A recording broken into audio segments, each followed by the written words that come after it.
Lana ke sikudokotela uMkhize egumbini lakhe. Sikhulekile Gcwabe.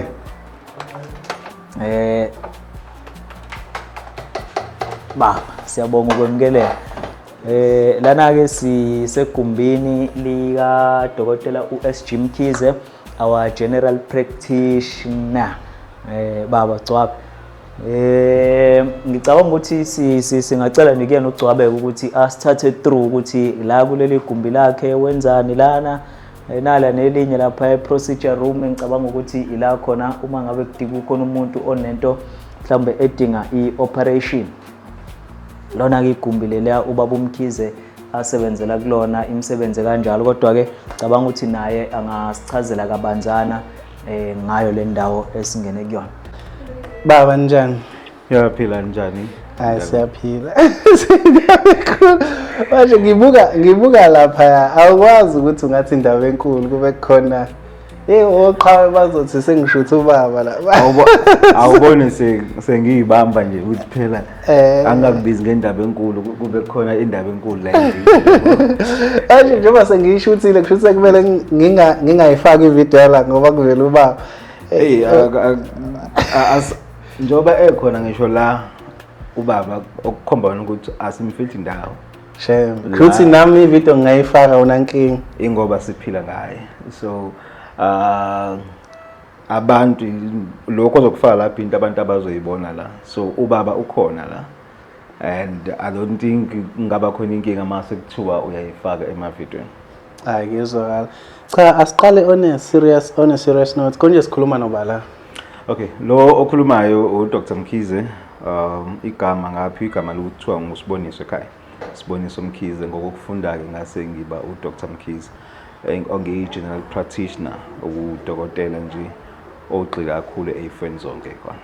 Okay, so you mentioned that you are a doctor. So you got your, like I don't know, so what does it mean to be a doctor? Uyinyanga basically, or because ngizwethu uyakhendla unesigodlo lo. So please take me through as if you're speaking with a kid. Okay. So what does it mean to be a doctor and what does it take to be a doctor? Okay, so mina njengoba ngithi ngu-Dr Mkhize nje ngafunda eCuba nakhona akunomlando wakhona singaka kanjani. So ngafunda eCuba ngenza izifundo zami zonke nje khona ngabese ngabuya ngoba maseCuba uyabuya uze la eSouth Africa uzoqedela izifundo zakho for 18 months ngabese ngiya eVet. So I'm holding a degree ye-MPCHB okuyi degree leyo yodokotela balapha. So njengoba ngithi ngiwudokotela ngiyi-GP nje ngiwudokotela wezempilo kakhulukazi ke not angilaphi ngokwendabuko ngilapha ngokwe-Western. I see. So I heard you mentioning ukuthi wabuzo graduate eVet, but I think I saw your videos at UCT. I don't know if it was you or your friend. Yes, it was me. So please explain that what was happening there. So manfunda eCuba njengoba ngisho ukuthi iprogram yaseCuba it's a bursary ethola uyofunda eCuba, and then manibuye niqedele emavasithi ahlukene la. So niyakhetha nje ivasithi ofuna oqedela kuyona. Abanye babe se-UP, abanye UKZN, abanye USU, abanye Stellenbosch, UCT kanjalo. So ke ngoba siyiprogram eyodwa kodwa ekugcineni yaseCuba sithi mase sigraduate ngoba sisuke singeke siqale phansi siflye siye eCuba siyo graduate kube sekwenziwa ke iceremony la eMzansi. So kuyakhethwa ivarsity eyodwa ngalowo nyaka where all graduate angalowo nyaka afundile eCuba azogubhela khona ukugqokiswa kwamajazi. Oh, I see. Oh, so you studied at Cuba Vets, then graduated at UCT. UCT. Yuthi hlobe kathathu nje ngale medicine. Yeah, eminyakeni ewu6 ngihlobe kathathu. Sheme kuthi uhlobe kathathu ngalo dokotela iziqu zizi. Ay ay siyabonga. So I heard you mentioning ukuthi kwaba nomlando kuya kwakhe eCuba. Yes. I don't know if ngikuzwe kahle, but I think you also emphasized ukuthi uShembu khona yonke indawo. Yes. I don't know if lo mlando ngamanje nokusipha mhlambe a glimpse kodwa ngingathanda mina usiphe konke kodwa sengibukela isikhathi kodwa nje ukhululeke I'd rather have us not finish than usishiye phakathi nendawo. So Yeah. ngiyacela dokotela. So ukuya kwami eCuba ngiye ngonyaka ka 2015 bekumele ngiye 2014 ma kwenzeka ngingayi ngo 2014 ngathola nje before kuhanje ukuthi ngathi umuntu ngeke azahambe because esikhaleni sami kwasekunento eyenziwe eyisandla senkawuka. So ngabe sengiya kubaba uNyazi lwezulu ngahanjiswa umfundisi umjoli ongasekho ngiyobika kubaba ukuthi baba nga-applyela ukuya Cuba lapha ngiyofunda i-medicine.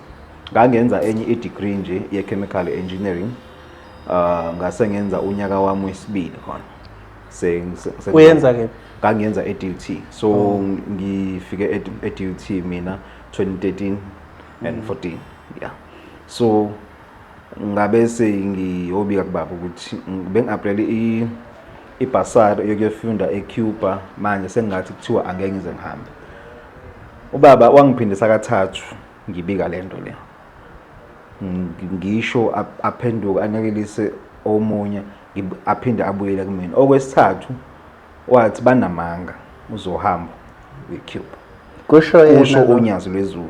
Yena Ushembe lo. wesihlanu lesihlangene ngayo. Yena lo. Lo lapha. Ingakho ngithi uShembe uyaphila kithi. Akusikwazi ukumgqiba sithi angaveli kubantu esiyikho ingenqa kaShembe. So ngalo nyaka ka 2014 angizange ngize ngihambe. Ngathi ngilele ekhaya ngizwa endabeni kuthiwa abantwana abayofunda eCuba sebeyahamba. Lapho ngilele mina. Angaze ngikhale kanje empilweni yami ngakhala. Ngathi Shembe futhi Ngathi Shembe uthe kumina banamanga ngizohamba nje. Ngiyakhumbula abanye bengibuza ayibo nakho sithiwa sekuyashintshwa la asahamba. Ngathi mina uthe uShembe ngizohamba. Sengibuka lonto leyo ukuthi naba abantu bezongihleka ngithe kubona mina guaranteed ngizohamba. Waphela unyaka ka 2014 ngangahamba ngaziqhubekela ne-degree yami ne-diploma yami engangiyenza ye-chemical engineering.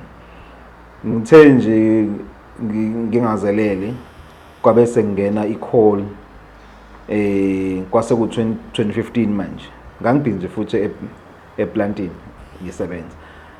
Kwangena i-call ethi usafisa yini ukuye eCuba, i-call evela e-district. Ngathi mina yes ngisafisa ukuhamba and vele nganqatshelwe yini ukuthi ngihambe. Bathi bona woza-ke kwi-interview ese-Potchefstroom. Impendulo yami yathi lapha imali anginayo kuze Potchefstroom. Bathi isho ukuthi ukuphi wena thina size kuwena. 2015 angisa-applyanga ngagcina uku-applya nini ngo-2014 ngabe sengiyeka. Can I ask a question? Yes. So uku-apply is it a yearly thing or you apply once ihlale kwi-database or Ama-forms mayephuma nje uya-apply. Forms mayephuma uya-apply. Okusho Ngafike ngaqala 2013 nga-apply kwangalunga. Nga-apply futhi 2014 ngabe sengiyayeka.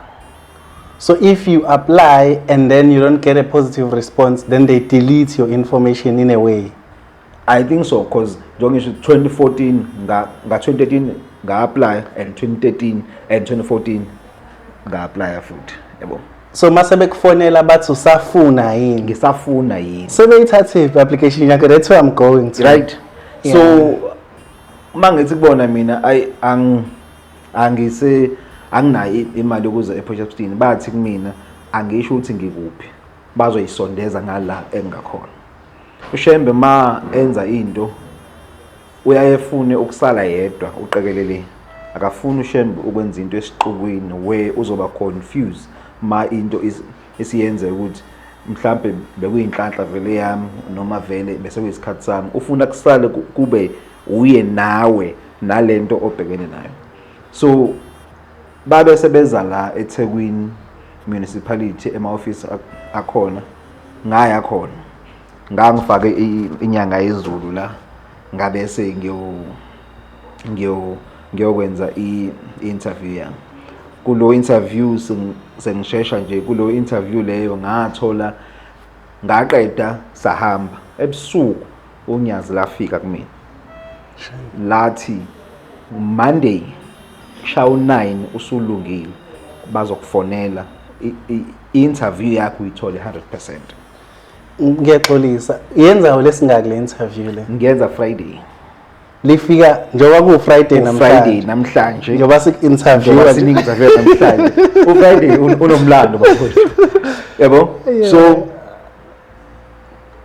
mina anginayo le because angisiyo umuntu ophuphayo vele noba namaphupho nje kodwa ngakulalela lokho. Monday ngalunga ngo9 yangena ikhona kwathiwa angiphuthume ngiyowenza ama-medical test. Sekuthiwa phuthuma, so if you were not ready mhlambe wawungagcina usele. Right. Unyazi lifike kwena lathi mina angibe ready kushaya u9 sengiready. Ubombela mhla etshala wathi isikhathi sophuma ngasoMphefumulo wami ngiyobheka nginikhumbule manje. Bafowethu. Okay. So ngabe sengahamba ngawenza lokho. Konke okunye kwabo umlando namhlanje ngiwudokotela ongawukuba uzubona uShembe uthi menza into yakhe. Uma ethi mina 2014 banamanga uzohamba. Akakwenzanga ngephuthu uthi ngihamba 2014. Ngisho ngani? Ngisho ngoba bathi abafowethu ababese Cuba ngalo nyaka lowo abaphambili kwethu njalo ngonyaka mase Cuba siyake sibuye sizoletha isipho kubaba. Sihlanganisa imali lesithenga isipho njalo nje ngonyaka sisilethe kubaba ukuthi sizobonga ukuthi eCuba siyafunda sisa right. So ngalo unyaka ke igenge yayiphambili yabuya kwakuJuly iya kubaba yayenze isithombe siyasiframe yafaka ubaba phakathi yabe befaka amakhandabo la. Yabo lo sithombe lesabawethu baba na sithina singamagatsha akho siyinto siyilento esiyona manje noma siseCuba nje kungenqa yakho. Kulo nto leyo ababenzile kwasala ama species amathathu kuyona. Babe sebe ethi ubaba nibangakhe eneCuba eneseCuba manje bathi baba siba u33. Wathi ubaba aningakapheleli mase seninonke niyoba u36. Ngiyaxolisa ukumisa baba. Kwasala ispace saba like menze format into khona into eyayikhona kuqala ufaka isithombe usiphikumisa nini so kube no round abavelayo. So lo nto ababenzile kwasala izibhesi nje zabantathu. Wasethi ubaba nibangakhe eniyeCuba bathi bona siu36 siu33. Wathi baba angakapheleli mase ninonke nizoba u36. Ngalo nyaka kwahamba mina ila iprogram yaseCuba eyamakhona. Kwahamba mina uDr Mkhize, kwahamba inkosazane yakaMthethwa uThobekile Mthetho, kwahamba inkosazane yakaNdlovu uNondumiso Ndlovu. Labantu engibabalayo namhlanje bonke bawodokotela. Kwase kuhlanganisa isibalo sika 36. Ubaba namhlanje uneclinic analo esontweni elilekelela amaNazaretha. Yini eyenza ukuthi abe nesibalo sodokotela athi ubasa eCuba? Ingakho mawusibona kuyimihlangano sizinikela akunankokhelo esitholayo. Suke sisebenzela isibusiso nokukhokha inkomo kaShembe sibonga ukuthi Shembe into wasenzela yona akekho umunye umuntu owayenza. uShembe mayisitomula thina emzini yakithi akasithatha ngoba sasihlaniphile, wasithatha ngoba kwanginento ayefuna ukuyifeza ngathi. Ziningi ingane ezayihlakaniphile ezazingaya ukuyofunda eCuba zibe udokotela, kodwa wakhetha thina. Ingakho njalo makuyimihlangano abantu bonyaza bangahlupheki ngoba odokotela bakhona on site. No, nami ngingafakaza khona isikhathi, I think it was this year or last year. Yes. I think this year or last year. La khona I was stranded. I didn't have clothes, I didn't have umnazaretha, I didn't have indawo yokulala. It was last year, ne? Ngena indawo yokulala kodwa uba bese shilithi umkhumba usunyakaza lapho. So ngatatazela ngagcina ngithola yena uDr Mkhize, ngamfonela ngathi ngicela ukuye eKenani. Anginamali futhi So sahamba saya eKenani, wasifika eKenani anginayo indawo yokulala. And futhi okwangimangaza kakhulu ukuthi kwezingelosi zasilethelingo kodwa ngikho-ke lapho. Ngikho-ke lapho. So kwezingelosi zasezulwini zasilethela iy'ngubo zokulala, ngathola itende. Nomnazaretha engangingenawo ngathola nomnazaretha. Ngaze ngafaka kusho emotweni ebuyele eGoli ngoba impahla zami zazihambe ngephutha. So ngizama ukusho ukuthi lokho okushoyo nami ngi-recipient nje. Yeah. Cha usungasithatha-ke anganoma khona usafisa ukusho yini nge-journey yakho to being a medical doctor. Anganoma ngisasebenzisa isikhathi right yini angikho educated njengawe. Kodwa-ke uma ukuthi khona okusasalayo ngakusho kodwa bese ngifisa-ke mina ukubuza ukuthi you could have used igama i-language essence eCuba konje yephi? Spanish. You could have used a Spanish word to name this medical center. Yes. But you chose a Zulu word. So yini yak-influence ukuthi uze uthi lapha kusethembeni because you could have used a Spanish word mase usebenzisa lo ukuthi it's because udokotela wafunde eCuba kuzozwakala ngokuhluka then that's also marketing, right? But uthema ubuye ekhaya wazosebenzisa igama elizoresonate nanogogo. So in case khona okusalile kujeni yakho to being a medical doctor ungakuthinta amasudlulela nala engifisa sekhona ngiyabonga. Obekusalile nje mfethu ebengizokusho ukuthi kuye ukuthi esontweni makuthiwa asisukume sibabaza ngoShembe. Ngihlezi ngithi mina ngumsebenzi kaShembe. Anginayo eminye imisebenzi engingayisho ehlukile. Mina uqobo lami ngiyumsebenzi kaShembe. Engiyikho mina uShembe unyazi lwezulu. Akukho okunye akho kuhlanipha kwami ongenze ngaba la engikhona noma ngabe ilokho engikho namhlanje. So le gama leli lasethembeni asilikhethanga mfowethu. Yeah, asilikhethanga lisipho esivela ezulwini. Isipho esivela enkosini enkulu unyazi lwezulu. Sathi njoba ubaba eseGoli ngoFebruary saya kubaba siyobika ukuthi sinomcabango wokuvula into ekanje. Sasihlangene nabafowethu uNjilo no Dr. Cele saba nombono ukuthi sifisa emva ukuthi uShembe esesiphili isinko saba nayo yonke lento esinayo saba nama degree esinayo kodwa sifisa ukwenza into ezosihlanganisa ezokwenza ukuthi igama lika Shembe liphakama abantu babone ukuthi uShembe imisebenzi yakhe kungakanani asayenzile emhlabeni. Sikhona thina siumsebenzi wakhe uShembe. Sabe sesihlangana sifisa ukuvula into eyodwa. Sabe siyobika kubaba. Baba sinombono ukuthi sifisa ukuvula into eyodwa. Ubaba weseGoli. Sabika ubaba wase ebuza umbuzo igama selikhona yini. Sathi baba alingabi khona. Athi siqhubeke sikhulume. Lalingakobika igama noma nasemsaba ukuthi igama sasingenalo nhlobo. Thina sahlangana nje sifisa ukuba nento ekanje. Inhloso yethu yokuya kubaba sasifisa kubaba ukuthi asiphe igama. Kodwa asikhulumanga ngakho. Ubaba into ayasibuza yona igama bese nalo yini. Nifike kuyena nifisa ukuthi aniphi igama kodwa thina siye ngokuthi sizobika nje ngesifisa ukuthi ubaba mhlawumbe uzovela asiphe igama. Kodwa sangakhuluma ngakho ubaba sasabika nje. Wasibuza oqhatha igama bese kukhona yini. Sathi baba asingabi nawo. Athi siqhubeke. Waphinde wasibuza okwesibili. Uthi kambe igama lenithini? Sathi baba bese ngabi nawo. Okwesithathu sesohamba wathi baba hayi kulungile iseyophinde ibonaneke. Shembe. Uthi ngathi sengidlisa idlo ngakwazi ukuthi umuntu ngimbuke njengamanzi ebhodleleni ngimbona ukuthi izolo benzani. Ingakho kuthiwa mawuzoya ukuyonikela khuluma nomnikelo wakho usake ekhaya. Mnikela uhambe usuphethe usizi lakho noma into ecelayo kuShembe. uShembe ukwazi ukubona usendlini ukwazi ukubona enhlizweni ungakhulumanga ukuthi yini oyifisayo. manje uShembe mekwazi ukuthi angene ey'ngqondweni zey'fundiswa kusho kanti eyi Shembe kodwa sabe uqhubeke. sihamba sabuya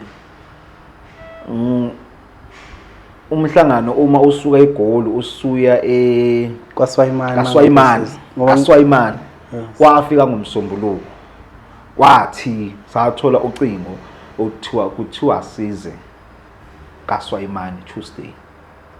Anikaze namfonela ubaba nathi baba njengoba kade sike eGoli sicela phela uphinde ukhumbule ukuthi akafonele ubaba uzofuna ubaba uthini. and futhi ubaba ziningi into adila nazo kodwa wayesakhumbula ukuthi une-appointment ayenze yena nani. Tuesday masifika nathi safika sabona ukuthi kunebhizi wathi baba ucela sibuye Thursday. Sahamba masibuya Thursday impendulo esayithola yaba amagama amabili yathi igama angakanikwa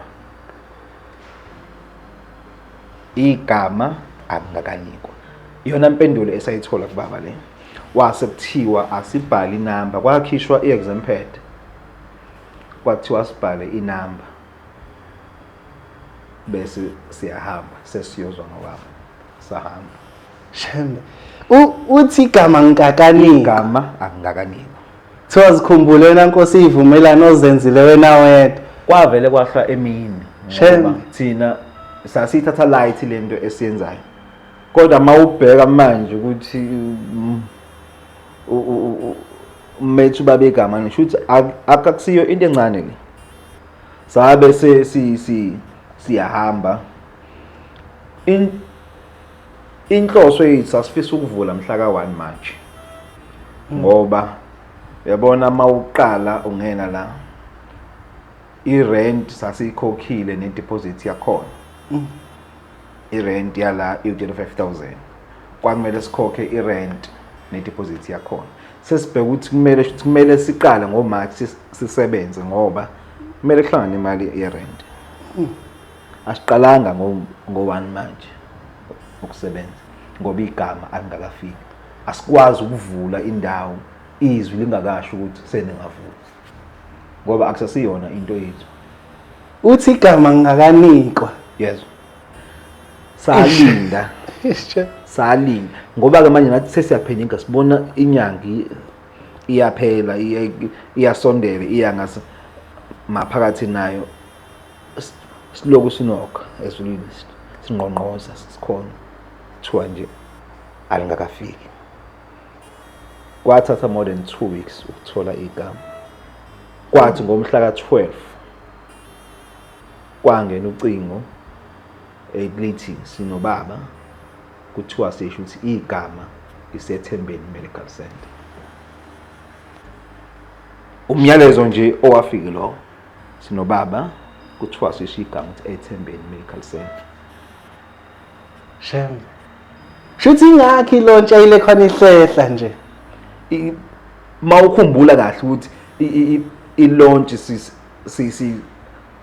ama invitation siwabhale kangaka ngaze kagcina ngingafika yabo because nani nasitshela asikho serious but ayikho into esasingayenza cause mina nasho yoqala nga-reserve ngazama ukuyiposition ukuthi ngizobe ngiseThekwini ngaleso sikhathi then labantu bayahlehlisa ithi labantu laba sengispenda imali engaka ngize eThekwini kodwa ngangagcinwa ngoba ngiyazi ukuthi it's a new endeavor. So ukuvula kwethu la size savula mhla ka16 khumbula ukuthi kumele kuhlangane u35,000 we-rent angakasetshenzwa kodwa wathi ushaya inyanga imali ye-rent esihlangene abasebenzi kwakumele ukuthi bahole abakhona la esinabo bahola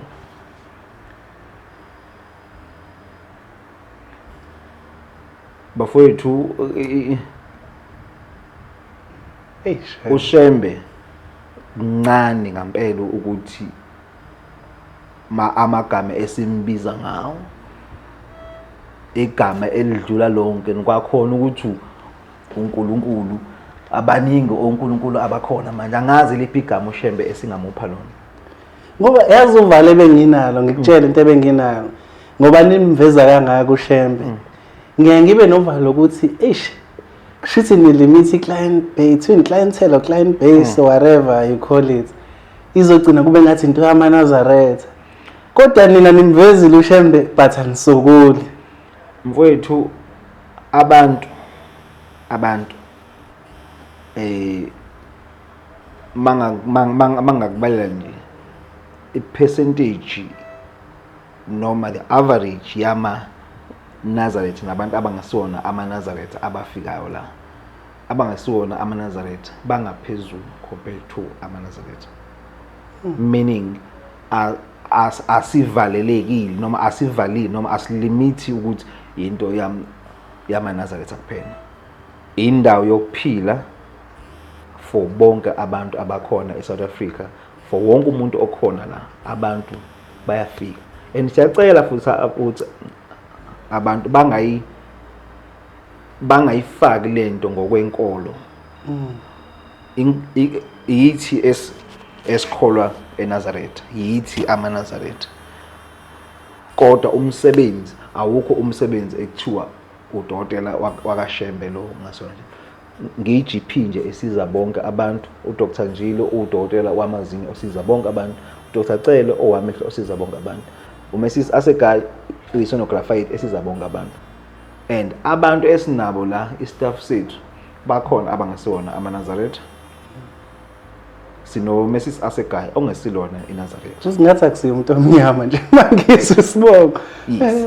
Mrs Assegayi sinaye la akasilona iNazaretha. Our receptionist uMazulu akasilona iNazaretha. Because I heard nomkhuleke ethi kuzobe kubambe yena kusasa ngoba mina ngiyonyazile elini.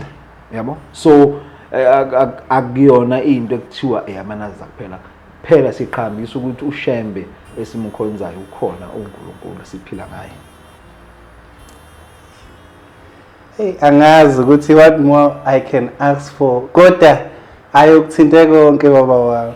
Mhlambe ke sovala ke njengomuntu mhlambe o advance because mina bengiza nje ngizothola umlando nanokuthi ke mhlambe yabo wafunda kanjani nani but usungasho ke wena ke officer mhlambe kube into ezobe take home ukuthi umuntu mebuka le video yini kumele ayithathe ahambe naye ekhaya.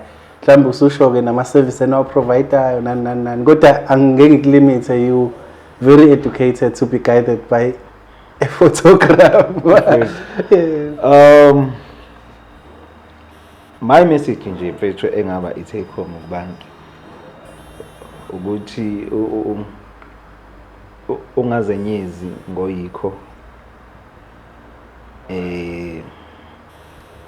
uShembe unyazo lwezulu lusifundisa ukuthi bonke abantu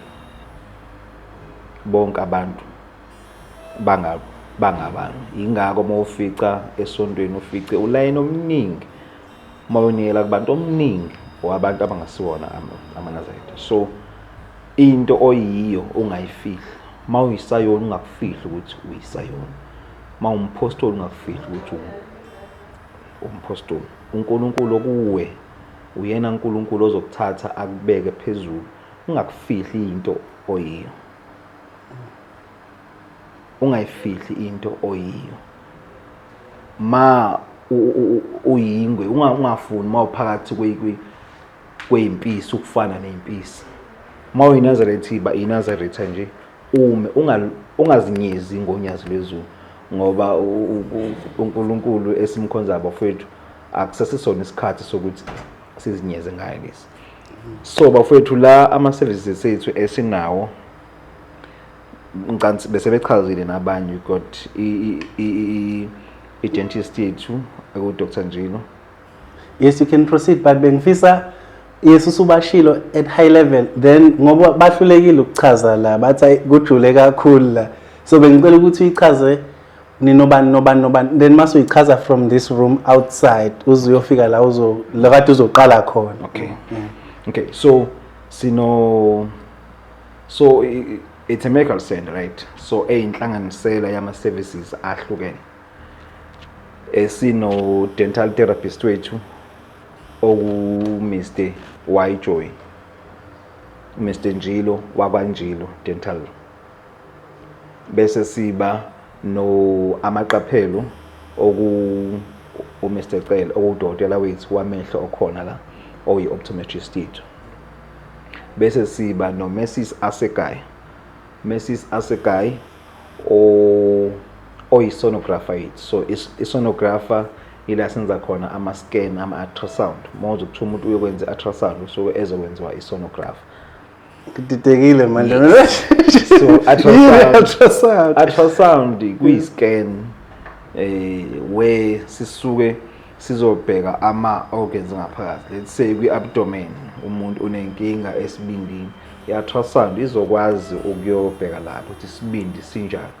Umuntu mhlawumbe oneyindlala khona lokho okwama-lipoma noma ama-lumps umuntu avela abe nawo, siyakwazi ukubheka ukuthi ibangelwe yini lo lump le. Mawukuthi i-lipoma izoveza ukuthi kunamafutha mhlawumbe umuntu kuzomela ngimhlinze ngemkhiphe yona, yabo.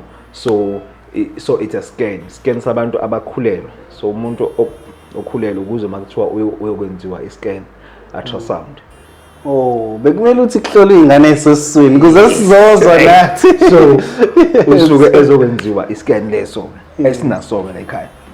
Bese kuba khona-ke mina-ke engu Dr. Mkhize oyi-GP. So i-GP udokotela nje wabantu olaphayo izifo ezahlukene. Olapha abantu abadala, olapha iy'ngane ey'ncane. Ingane ey'ncane ingabe zidinga imigomo, zinomkhuhlane, konke ukugula kuqala la kumina. Makumele umuntu uthi ngimuse kuma-specialist sengiyamrefer.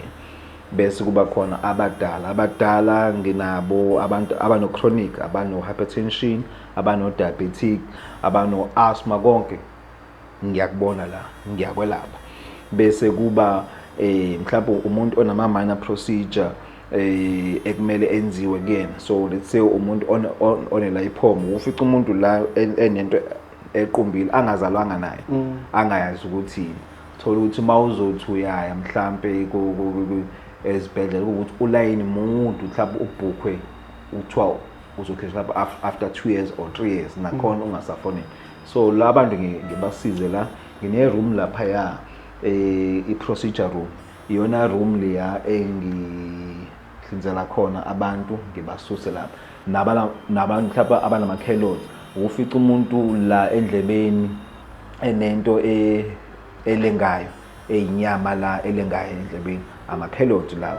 Mhlawumbe umuntu wayeqobhozile kwase kuwukuthi une-excessive collagen-ke kucwale la, bese umfica enenyama. Ngiyazisusa zonke leyo nyama. Abantu bangabheka nasepagini lethu lami nje eku-Dr. S.G. Mkhize eThembeni and Phinda, nizofica lapho izinto niyakwazi ukuzibona. Bese ngiba kulaba abathanda-ke ubuhle, nginawo ama-glow drip. Glow drip ahlukeneke ama-drip enginayo. Glow drip, energy drip, i-detox nginayo. Bese futhi ngiphinde ngisize ngishilo abantu besifazane abo-pap smear, abo-family planning, abanenkinga mhlawumbe yongayitholi-ke iy'ngane nani, umuntu uzofika sikwazi uku-check-a yonke into ukuthi why umuntu engayitholi ingane. Makumele simuse eminyangweni ethile la ezizala khona, konke lokho siyakwenza. And then bese kuba ukuthi mhlawumbe umuntu uzodinga ukwenzelwa iy'ncwadi angidayisi ngey'ncwadi abantu please. Masikunothi angidayisi ngawo umuntu, ngiyambona ogulayo ngimbona. Makumele sikhona isidingo sokuthi ngimbhuke off emsebenzini, I do. Kulaba abenza ama-license nani umuntu lo ama-PDP uzodinga la kumina ukuthi ngimgcwalisele izinto zakhe, noma umuntu ozoya ukuyosebenza phesheya kumele enze ama-medical test and medical assessment. Uzafika la ngibenzele khona umuntu ezohamba ayosebenza phesheya. So your services are recognized even at that level? Yes. Angani ngafunda phesheya nami. Sure. So my degree is international. So you're an international doctor? Yeah, boy. Are you sure? Are you sure? Cha sengizobaleka ngiyabona sebeyakufuna nasekhaya. Ngizwa Kwe-Entanda manje it's something off topic kancane. Kubhekwe Entanda kubhekwe kuJuly yabo ngizokhuluma ngama glow drip nani. So ungathola ama clients nje lapho. So what is a glow drip? Because abantu bayafuna nje ukuslayer beshutha kondawo enkulu sebebuye Entanda kodwa sebethola i-glow drip. So i-glow drip it's vitamins asuke ezofaka umuntu kakhulu alekelela isikhumba. So masithi glow from within. So it's vitamins engikwazi ukuthi ungafaka wena. Ma kusuke mhlawumbe umuntu odinga i-vitamin C, dinga i-collagen, ezodinga the vitamin B core, the glutathione. So izinto ama-vitamins ahlukene. So kuma vitamins eswadlayo kusuke kumele absorbe that whole process. Kanti lawa they go straight egazini and then alekelele isikhumba. Eyintweni esiyigcobayo mawubheka khona u-vitamin C. So izinto le ezidingwa isikhumba. Oh, but then lokho kuba kwi-surface level ngoba siyagcoba. Masikudla kumele kudigesteke kwenze and it's a whole process. Sometimes gcina sekufladeka out of the so with IV drips it's fasten the process ukuthi ikwazi ukuthi ubone umphumela ngokusheshsha uglow. Ngicanzi nawe usuyayisebenzisa. So yeah. Okay, so shosho uma ngafaka le glow drip nje uyakhetha umuntu straight. NgoJuly nje uzokhetha ufake i-glow drip. Mhlawumbe la kumele ngikhethe nje ngoJuly. So yeah, but abantu babuya ngoba imphumela bayibona. They recommend abantu because imphumela bayibona. So nabantu abanenkinga yesikhumba umuntu ekeze nje simbone glow drip akuyona mhlawumbe yokulapha ukugula okusesikhumbeni, right? Akuyona eyokulapha ukugula okusesikhumbeni. Uma unenkinga yesikhumba kumele sikubheke sikunike nokunye. Glow drip ekwenza isikhumba sibe healthy nje nawo umuntu ube ne-energy kahle. Hayi siyabonga, cha sengizidle sonke isikhathi sakho namhlanje. Ngiyabonga.